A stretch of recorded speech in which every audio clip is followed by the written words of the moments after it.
Hi, we've got an issue that we're investigating and just thought I'd make a movie to kind of explain what we're looking at here. We have a customer who has a cutting quality issue, and so we're just investigating to try and isolate what the problem might be. So this is the result that they're getting, and you see that when the 3D engrave goes up into the corner, we get kind of an odd taper like this, and trying to figure out, of course, if it's an en route issue or what it is exactly. One of the things that we have seen in the past is if the angle of the tool is defined a little differently than what the actual angle of the tool is for cutting, that we can see results similar to this. But step one for us is to just confirm for ourselves that en route is doing the right thing in terms of the toolpath that it's outputting. So I've got geometry here that is from the customer, and this is obviously, it's pretty simple. It's a couple of rectangles here, but I'm going to use this inner contour and do a 3D engrave, which would really be the same as if I was doing a fill with a 3D clean, but it'll just have a simpler toolpath, so it's simpler to look at. And so I'm going to do a 3D engrave using this chamfer conic tool. So let's look at that tool. If you look at the chamfer conic tool, you see that it is a conic and it has a 45-degree angle. And so that's nice because a 45-degree angle is simple from a geometry standpoint. As much as I go down, whatever the depth is, that's how much it will inset based on the geometry of that tool. So if I do a 3D engrave and I'm going down 15 millimeters, you see that the toolpath goes in both directions. It goes in that same 15 millimeters. So if I output this file, so I'm going to output it to a file, and I'll just call it engrave1. Okay, so now if I look at that file, let's pull it up in Backplot.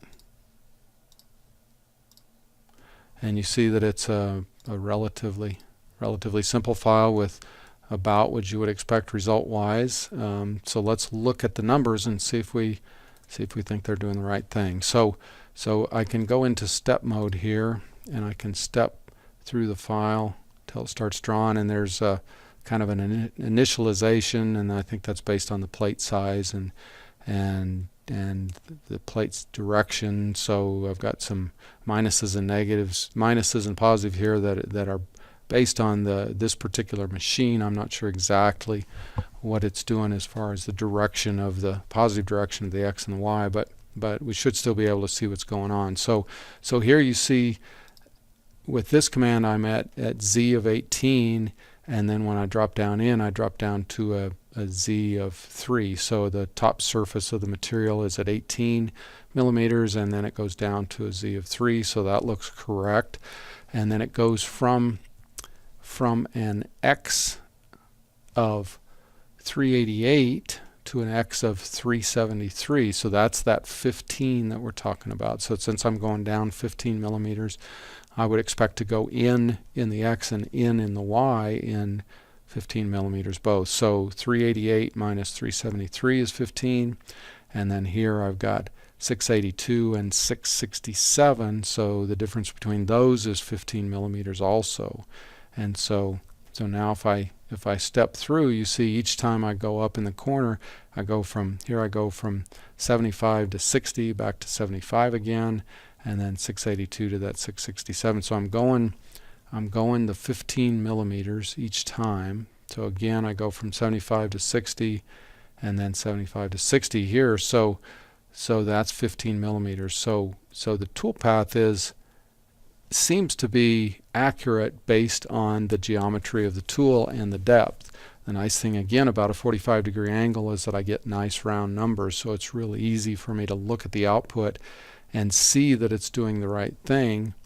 So let's say I change that in en route. I change the definition of the tool.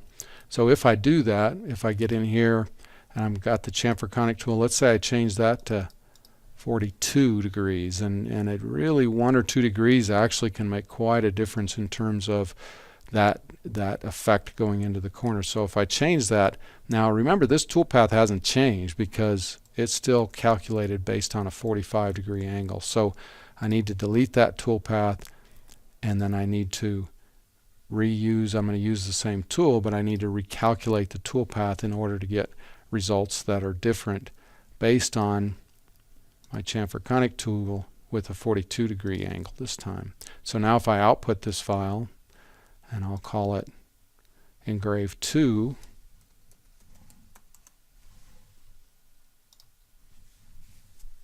if I bring it up in Backplot,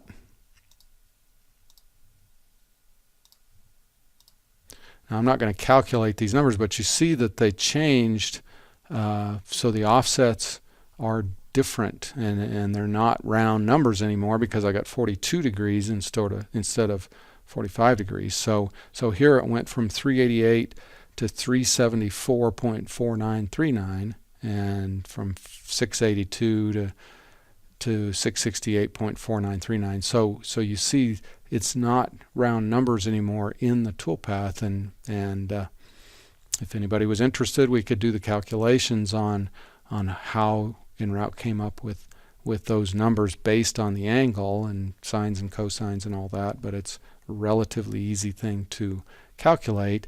But you just see that it is different. If I go back to Engrave 1, now I'm back to the nice round numbers, and that's the difference in the offsets based on the depth and based on the geometry of the tool. So if I'm troubleshooting, what I'm going to do is I'm going to change the angle of the tool, recalculate the toolpath, and re-output it. And then Backplot is a really handy tool for looking at the coordinates, particularly if I have nice round numbers like this, looking at the coordinates and just making sure that it makes sense based on the geometry of the tool and based on what I'm doing. So if I look back at this photo, if this is different, what this sort of tells me is that the tool is not quite as wide here as the depth would indicate. So that would sort of mean that the offset, this offset, is longer than this is wide, and so what that's doing is it's causing that little bit of taper as I go up into the corner, which would indicate to me that the tool angle is smaller than what I have defined in InRoute. And so if I was troubleshooting this, what I would do is one thing I would do is I would set surface at the top of plate just to remove the material thickness from the question, but then I would do some various examples sort of in 1 degree increments in order to home in on what that exact angle is. And remember, a 1 or 2 degree angle can actually make quite a difference in terms of this preciseness that I'm getting. And so calibrating the tool is not an uncommon thing as far as homing in on getting a nice square clean cut. So anyway, I hope this was helpful. I hope it helps to kind of identify how I might double check numbers and double check the results that I'm getting using Backplot, and hopefully we'll home in on the solution to this. So thank you very much.